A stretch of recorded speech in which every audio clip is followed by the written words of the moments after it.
नमस्कार, खबरां दे इस बुलेटिन च तुहाडा स्वागत। मैं रजनी। पहला पेश ने चोनवीआं खबरां। विरोधी धिर ਵੱਲੋਂ अडानी मुद्दे ते JPC ਦੇ गठन ਦੀ ਮੰਗ ਨੂੰ ਲੈ ਕੇ सदन ਵਿੱਚ ਨਾਅਰੇਬਾਜ਼ੀ। ਦੋਹਾਂ ਸਦਨਾਂ ਦੀ ਕਾਰਵਾਈ ਦੁਪਹਿਰ 2 ਵਜੇ ਤੱਕ ਮੁਲਤਵੀ। ਕੇਂਦਰੀ ਮੰਤਰੀ ਜੋਤਿਰਾਦਿੱਤਿਆ ਸਿੰਧੀਆ ਵੱਲੋਂ ਸੰਸਦ ਦੀ ਕਾਰਵਾਈ ਵਿੱਚ ਵਿਘਨ ਪਾਉਣ ਲਈ ਕਾਂਗਰਸ ਦੀ ਆਲੋਚਨਾ। ਪ੍ਰਧਾਨ ਮੰਤਰੀ ਨਰਿੰਦਰ ਮੋਦੀ ਵੱਲੋਂ ਸਾਬਕਾ ਉਪ ਪ੍ਰਧਾਨ ਮੰਤਰੀ ਜਗਜੀਵਨ ਰਾਮ ਨੂੰ ਉਨ੍ਹਾਂ ਦੇ ਜਨਮ ਦਿਨ ਤੇ ਨਿੱਘੀ ਸ਼ਰਧਾਂਜਲੀ ਭੇਂਟ। ਦੇਸ਼ ਵਿੱਚ ਕੋਵਿਡ ਦੇ ਵੱਧਦੇ ਮਾਮਲਿਆਂ ਤੇ ਸੁਪਰੀਮ ਕੋਰਟ ਵੱਲੋਂ ਚਿੰਤਾ ਪ੍ਰਗਟ। ਵਕੀਲਾਂ ਨੂੰ ਆਨਲਾਈਨ ਹਾਜ਼ਰ ਹੋਣ ਦਾ ਬਦਲ ਚੁਣਨ ਦੀ ਦਿੱਤੀ ਇਜਾਜ਼ਤ। ਪੰਜਾਬ ਵਿੱਚ ਕਣਕ ਦੀ ਖਰੀਦ ਦਾ ਕੰਮ ਖਰਾਬ ਮੌਸਮ ਕਾਰਨ 3 ਦਿਨ ਦੀ ਦੇਰੀ ਨਾਲ ਸ਼ੁਰੂ। ਹੁਣ ਖਬਰਾਂ ਵਿਸਥਾਰ ਨਾਲ। ਸੰਸਦ ਦੇ ਦੋਹਾਂ ਸਦਨਾਂ ਦੀ ਕਾਰਵਾਈ ਅੱਜ ਵੀ ਵਿਰੋਧੀ ਧਿਰ ਵੱਲੋਂ ਅਡਾਨੀ ਮੁੱਦੇ ਤੇ JPC ਦੇ ਗਠਨ ਦੀ ਮੰਗ ਨੂੰ ਲੈ ਕੇ ਪਾਏ ਗਏ ਰੌਲੇ ਰੱਪੇ ਕਾਰਨ ਦੁਪਹਿਰ 2 ਵਜੇ ਤੱਕ ਲਈ ਮੁਲਤਵੀ ਕਰ ਦਿੱਤੀ ਗਈ। ਜਿਵੇਂ ਹੀ ਅੱਜ ਸਵੇਰੇ ਲੋਕ ਸਭਾ ਦੀ ਕਾਰਵਾਈ ਸ਼ੁਰੂ ਹੋਈ ਤਾਂ ਵਿਰੋਧੀ ਧਿਰ ਦੇ ਮੈਂਬਰਾਂ ਨੇ ਆਪਣੀ ਮੰਗ ਨੂੰ ਲੈ ਕੇ ਨਾਅਰੇਬਾਜ਼ੀ ਸ਼ੁਰੂ ਕਰ ਦਿੱਤੀ ਅਤੇ ਸਪੀਕਰ ਦੀ ਕੁਰਸੀ ਸਾਹਮਣੇ ਆ ਕੇ ਰੌਲਾ ਰੱਪਾ ਪਾਉਣਾ ਸ਼ੁਰੂ ਕਰ ਦਿੱਤਾ। ਸਪੀਕਰ ਵੱਲੋਂ ਵਾਰ-ਵਾਰ ਕਹੇ ਜਾਣ ਤੇ ਵੀ ਮੈਂਬਰਾਂ ਨੇ ਹੰਗਾਮਾ ਜਾਰੀ ਰੱਖਿਆ, ਜਿਸ ਤੇ ਸਦਨ ਦੀ ਕਾਰਵਾਈ 2 ਵਜੇ ਤੱਕ ਲਈ ਮੁਲਤਵੀ ਕਰ ਦਿੱਤੀ ਗਈ। ਰਾਜ ਸਭਾ ਵਿੱਚ ਵੀ ਵਿਰੋਧੀ ਧਿਰ ਵੱਲੋਂ ਸਦਨ ਦੀ ਕਾਰਵਾਈ ਵਿੱਚ ਵਾਰ-ਵਾਰ ਵਿਘਨ ਪਏ ਜਾਣ ਤੇ ਸਭਾਪਤੀ ਨੂੰ ਸਦਨ ਦੀ ਕਾਰਵਾਈ ਦੁਪਹਿਰ 2 ਵਜੇ ਤੱਕ ਲਈ ਮੁਲਤਵੀ ਕਰਨੀ ਪਈ। ਕੇਂਦਰੀ ਮੰਤਰੀ ਅਤੇ ਭਾਜਪਾ ਨੇਤਾ ਜੋਤਿਰਾਦਿੱਤਿਆ ਸਿੰਧੀਆ ਨੇ ਸੰਸਦ ਦੀ ਕਾਰਵਾਈ ਵਿੱਚ ਵਿਘਨ ਪਾਉਣ ਲਈ ਕਾਂਗਰਸ ਦੀ ਆਲੋਚਨਾ ਕੀਤੀ ਹੈ ਅਤੇ ਕਿਹਾ ਕਿ ਪਾਰਟੀ ਇਸ ਨੂੰ ਸਿਆਸੀ ਤੌਰ ਤੇ ਸਹੀ ਠਹਿਰਾ ਰਹੀ ਹੈ।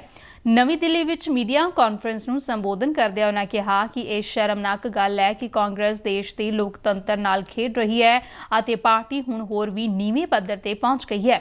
ਆਯੋਗ ਠਹਿਰਾਏ ਜਾਣ ਉਪਰੰਤ ਕਾਂਗਰਸ ਵੱਲੋਂ ਕੀਤੇ ਜਾ ਰਹੇ ਹੰਗਾਮੇ ਤੇ ਰਾਹੁਲ ਗਾਂਧੀ ਨੂੰ ਆੜੇ ਹੱਥੀ ਲੈਂਦਿਆਂ ਕਿਹਾ ਕਿ ਇਹ ਪਹਿਲੀ ਵਾਰ ਨਹੀਂ ਹੈ ਕਿ ਕਿਸੇ ਸੰਸਦ ਮੈਂਬਰ ਨੂੰ ਆਯੋਗ ਠਹਿਰਾਇਆ ਗਿਆ ਹੋਵੇ। ਉਨ੍ਹਾਂ ਕਿਹਾ ਕਿ ਸੰਸਦ ਵਿੱਚ ਪਾਇਆ ਜਾ ਰਿਹਾ ਰੌਲਾ ਸ਼ਰਮਨਾਕ ਹੈ। ਪ੍ਰਧਾਨ ਮੰਤਰੀ ਨਰਿੰਦਰ ਮੋਦੀ ਨੇ ਸਾਬਕਾ ਉਪ ਪ੍ਰਧਾਨ ਮੰਤਰੀ ਜਗਜੀਵਨ ਰਾਮ ਨੂੰ ਉਨ੍ਹਾਂ ਦੇ ਜਨਮ ਦਿਨ ਤੇ ਉਨ੍ਹਾਂ ਨੂੰ ਨਿੱਘੀ ਸ਼ਰਧਾਂਜਲੀ ਭੇਂਟ ਕੀਤੀ। ਪ੍ਰਧਾਨ ਮੰਤਰੀ ਨੇ ਆਪਣੇ ਟਵੀਟ ਵਿੱਚ ਕਿਹਾ ਕਿ ਆਜ਼ਾਦੀ ਦੀ ਲੜਾਈ ਵਿੱਚ ਉਹ ਸਰਗਰਮ ਸੈਨਾਨੀ ਰਹੇ। ਉਨ੍ਹਾਂ ਸਮਾਜ ਤੋਂ ਵਾਂਝੇ ਵਰਗ ਨੂੰ ਮੁੱਖਧਾਰਾ ਨਾਲ ਜੋੜਿਆ ਅਤੇ ਉਹ ਹਮੇਸ਼ਾ ਪ੍ਰੇਰਨਾ ਦਾ ਸਰੋਤ ਬਣੇ ਰਹਿਣਗੇ। ਸਿਹਤ ਹੀ ਦੌਲਤ ਹੈ, ਕਹਾਵਤ ਸੱਚ ਹੈ। ਪਰਿਵਾਰ ਹੋਵੇ ਜਾਂ ਵੱਡੇ ਪੱਧਰ ਤੇ ਲੋਕ, ਉਹ ਤਾਂ ਹੀ ਰਾਸ਼ਟਰ ਦੇ ਵਿਕਾਸ ਵਿੱਚ ਯੋਗਦਾਨ ਪਾ ਸਕਦੇ ਨੇ ਜੇਕਰ ਉਹ ਸਿਹਤਮੰਦ ਨੇ। ਦੇਸ਼ ਦੀ ਮੁੱਖ ਕਾਰਜ ਸ਼ਕਤੀ ਇਸ ਦੇ ਨੌਜਵਾਨ ਨੇ ਅਤੇ ਇਸ ਲਈ ਉਨ੍ਹਾਂ ਦੀ ਸਿਹਤ ਸਭ ਤੋਂ ਮਹੱਤਵਪੂਰਨ ਹੈ। ਇਸ ਨੂੰ ਧਿਆਨ ਵਿੱਚ ਰੱਖਦਿਆਂ ਪ੍ਰਧਾਨ ਮੰਤਰੀ ਨੇ ਨੌਜਵਾਨਾਂ ਨੂੰ ਫਿਟ ਇੰਡੀਆ ਦਾ ਮੰਤਰ ਦਿੱਤਾ। 29 ਅਪ੍ਰੈਲ 2018 ਨੂੰ ਪ੍ਰਸਾਰਿਤ ਮਨ ਕੀ ਬਾਤ ਪ੍ਰੋਗਰਾਮ ਵਿੱਚ ਪ੍ਰਧਾਨ ਮੰਤਰੀ ਨੇ ਇਸ ਫਿਟ ਇੰਡੀਆ ਮੁਹਿੰਮ ਲਈ ਮਿਲੇ ਹੁੰਗਾਰੇ ਨੂੰ ਸਵੀਕਾਰ ਕੀਤਾ। मैंने देशवासियों से, खास करके हमारे युवाओं से फिट इंडिया का आह्वान किया था और मैंने हर किसी को निमंत्रण दिया था, आइए फिट इंडिया से जुड़िए, फिट इंडिया को लीड कीजिए। और मुझे बहुत खुशी हुई कि लोग बड़े उत्साह के साथ इसके साथ जुड़ रहे हैं। बहुत सारे लोगों ने इसके लिए अपना सपोर्ट दिखाते हुए मुझे लिखा है, पत्र भेजे हैं, सोशल मीडिया पर अपना फिटनेस मंत्र फिट इंडिया स्टोरीज भी शेयर की है। ਪ੍ਰਧਾਨ ਮੰਤਰੀ ਨਰਿੰਦਰ ਮੋਦੀ ਨੇ ਸਿੱਕਮ ਵਿੱਚ ਵਾਪਰੇ ਹਾਦਸੇ ਵਿੱਚ ਆਪਣੀਆਂ ਜਾਨਾਂ ਗਵਾਉਣ ਵਾਲੇ ਵਿਅਕਤੀਆਂ ਦੇ ਪਰਿਵਾਰਾਂ ਨਾਲ ਹਮਦਰਦੀ ਜ਼ਾਹਰ ਕੀਤੀ ਹੈ। ਉਨ੍ਹਾਂ ਕਿਹਾ ਹੈ ਕਿ ਬਰਫ਼ ਦੀਆਂ ਡਿੱਗਣ ਕਾਰਨ 7 ਵਿਅਕਤੀਆਂ ਦੀ ਮੌਤ ਹੋਣ ਤੇ ਉਹ ਬਹੁਤ ਦੁਖੀ ਨੇ। ਇੱਕ ਟਵੀਟ ਦੇ ਵਿੱਚ ਪ੍ਰਧਾਨ ਮੰਤਰੀ ਨੇ ਕਿਹਾ ਹੈ ਕਿ ਸਿੱਕਮ ਵਿੱਚ ਬਚਾਅ ਕਾਰਜ ਚੱਲ ਰਿਹਾ ਹੈ ਅਤੇ ਬਰਫ਼ ਦੀਆਂ ਡਿੱਗਾਂ ਕਾਰਨ ਪ੍ਰਭਾਵਿਤ ਹੋਏ ਲੋਕਾਂ ਨੂੰ ਹਰ ਸੰਭਵ ਸਹਾਇਤਾ ਮੁਹੱਈਆ ਕਰਵਾਈ ਜਾ ਰਹੀ ਹੈ। ਜ਼ਿਕਰਯੋਗ ਹੈ ਕਿ ਕੱਲ ਗੰਗਟੋਕ ਨਾਥੂਲਾ ਜਵਾਹਰ ਲਾਲ ਨਹਿਰੂ ਮਾਰਗ ਤੇ ਬਰਫ਼ ਦਾ ਪਹਾੜ ਡਿੱਗਣ ਕਾਰਨ ਘੱਟੋ-ਘੱਟ 7 ਵਿਅਕਤੀਆਂ ਦੀ ਮੌਤ ਹੋ ਗਈ ਸੀ। ਇੱਕ ਰੱਖਿਆ ਬੁਲਾਰੇ ਨੇ ਕਿਹਾ ਹੈ ਕਿ ਨਾਥੂਲਾ ਵੱਲ 5-6 ਵਾਹਨਾਂ ਵਿੱਚ 20 ਤੋਂ 30 ਸੈਲਾਨੀ ਜਾ ਰਹੇ ਸਨ ਕਿ ਬਰਫ਼ ਦੀਆਂ ਡਿੱਗਾਂ ਕਾਰਨ ਉਹ ਉਨ੍ਹਾਂ ਹੇਠ ਦਬ ਗਏ। ਬੁਲਾਰੇ ਨੇ ਕਿਹਾ ਹੈ ਕਿ 23 ਸੈਲਾਨੀਆਂ ਨੂੰ ਬਚਾ ਲਿਆ ਗਿਆ ਹੈ ਅਤੇ ਉਨ੍ਹਾਂ ਨੂੰ ਭਾਰਤੀ ਸੈਨਾ ਦੇ ਤ੍ਰਿਸ਼ਕਤੀ ਕੌਰ ਵੱਲੋਂ ਲਾਂਚ ਕੀਤੇ ਗਏ ਇੱਕ ਮਿਸ਼ਨ ਵਿੱਚ ਮੈਡੀਕਲ ਸਹਾਇਤਾ ਦਿੱਤੀ ਜਾ ਰਹੀ ਹੈ। ਦੇਸ਼ ਵਿੱਚ ਬੀਤੇ 24 ਘੰਟਿਆਂ ਦੌਰਾਨ ਕੋਵਿਡ ਦੇ 4,435 ਨਵੇਂ ਮਾਮਲੇ ਸਾਹਮਣੇ ਆਏ ਨੇ ਅਤੇ ਇਸ ਸਮੇਂ ਦੌਰਾਨ 2,508 ਮਰੀਜ਼ ਸਿਹਤਯਾਬ ਹੋ ਚੁੱਕੇ ਨੇ। ਸਿਹਤ ਤੇ ਪਰਿਵਾਰ ਭਲਾਈ ਮੰਤਰਾਲਾ ਨੇ ਕਿਹਾ ਹੈ ਕਿ ਦੇਸ਼ ਵਿੱਚ ਸਿਹਤਯਾਬੀ ਦੀ ਦਰ 98.76% ਹੈ ਅਤੇ ਹੁਣ ਤੱਕ 4,43,79,712 ਵਿਅਕਤੀ ਸਿਹਤਯਾਬ ਹੋਏ ਨੇ। ਦੇਸ਼ ਵਿਆਪੀ ਕੋਵਿਡ ਰੋਕੂ ਟੀਕਾਕਰਨ ਮੁਹਿੰਮ ਦੇ ਤਹਿਤ ਹੁਣ ਤੱਕ 220 ਕਰੋੜ 66 ਲੱਖ ਤੋਂ ਵੱਧ ਕੋਵਿਡ ਟੀਕਾ ਖੁਰਾਕਾਂ ਦਿੱਤੀਆਂ ਗਈਆਂ ਨੇ।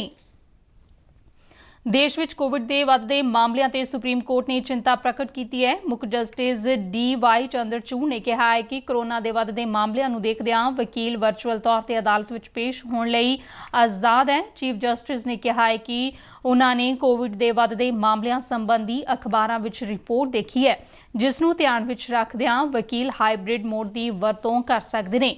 ਉਨ੍ਹਾਂ ਕਿਹਾ ਹੈ ਕਿ ਜੇ ਵਕੀਲ ਆਨਲਾਈਨ ਹਾਜ਼ਰ ਹੋਣ ਦਾ ਬਦਲ ਚੁਣਦੇ ਨੇ ਤਾਂ ਕੋਰਟ ਵੱਲੋਂ ਉਨ੍ਹਾਂ ਨੂੰ ਚੁਣਿਆ ਜਾਵੇਗਾ।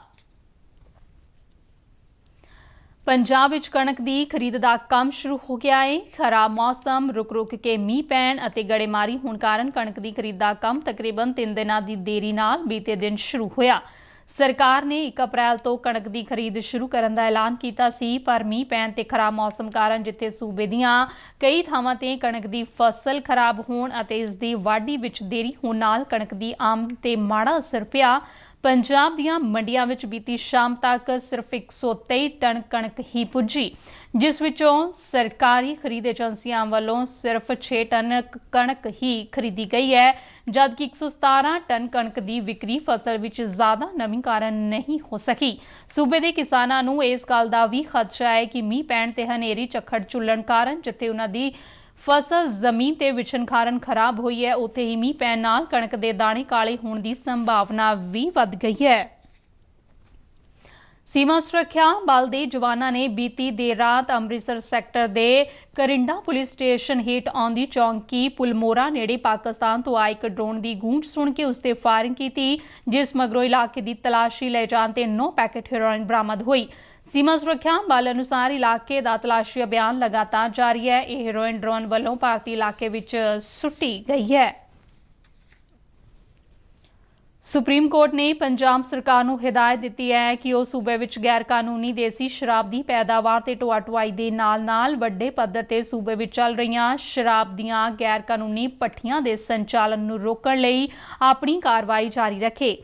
Justice M.R. ਸ਼ਾਹ ਅਤੇ ਜਸਟਿਸ C.T. ਰਵੀ ਕੁਮਾਰ ਤੇ ਆਧਾਰਿਤ 2 ਮੈਂਬਰੀ ਬੈਂਚ ਨੇ ਇਸ ਗੱਲ ਨੂੰ ਮੁੜ ਤੋਂ ਦੁਹਰਾਇਆ ਕਿ ਜੇਕਰ ਕੋਈ ਗੈਰ ਕਾਨੂੰਨੀ ਭੱਠੀ ਸਥਾਨਕ ਪੁਲਿਸ ਦੀ ਅਧਿਕਾਰ ਖੇਤਰ ਵਿੱਚ ਚਲਦੀ ਪਾਈ ਜਾਂਦੀ ਹੈ ਤਾਂ ਉਸ ਲਈ ਸਥਾਨਕ ਪੁਲਿਸ ਨੂੰ ਜ਼ਿੰਮੇਵਾਰ ਠਹਿਰਾਇਆ ਜਾਵੇਗਾ।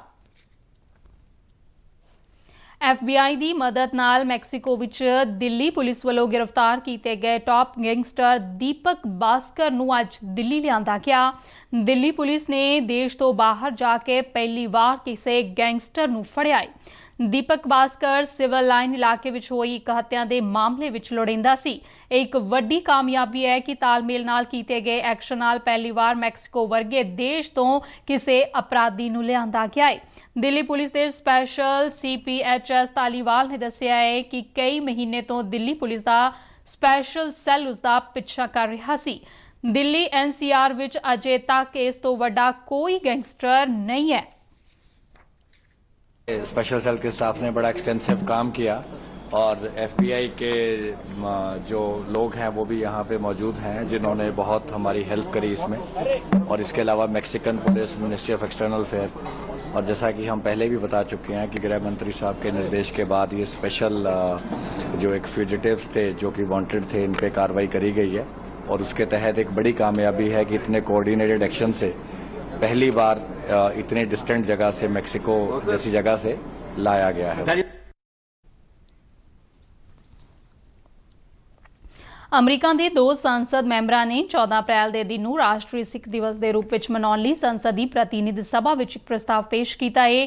ਪ੍ਰਸਤਾਵ ਵਿੱਚ ਕਿਹਾ ਗਿਆ ਹੈ ਕਿ ਸਿੱਖ ਭਾਈਚਾਰਾ 14 ਅਪ੍ਰੈਲ ਦੇ ਦਿਨ ਨੂੰ ਵਿਸਾਖੀ ਦੇ ਰੂਪ ਵਿੱਚ ਮਨਾਉਂਦਾ ਹੈ ਅਤੇ ਇਸ ਦਿਨ ਨੂੰ ਖਾਲਸਾ ਸਾਜਨਾ ਦਿਵਸ ਵਜੋਂ ਵੀ ਪੂਰੇ ਉਤਸ਼ਾਹ ਨਾਲ ਮਨਾਇਆ ਜਾਂਦਾ ਹੈ।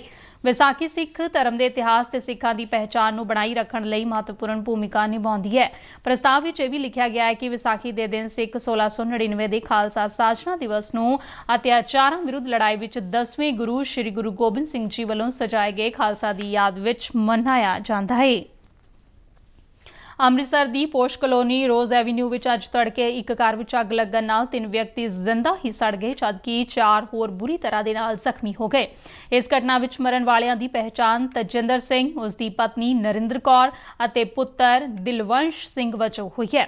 ਜ਼ਖਮੀਆਂ ਵਿੱਚ ਸਹਿਜਪ੍ਰੀਤ ਸਿੰਘ, ਸੁਖਮਨੀ ਕੌਰ, ਵਿੱਕੀ ਅਤੇ ਕਿਰਨ ਸ਼ਾਮਲ ਨੇ, ਜਿਨ੍ਹਾਂ ਨੂੰ ਇਲਾਜ ਲਈ ਇੱਕ ਨਿੱਜੀ ਹਸਪਤਾਲ ਦੇ ਵਿੱਚ ਦਾਖਲ ਕਰਵਾਇਆ ਗਿਆ ਹੈ।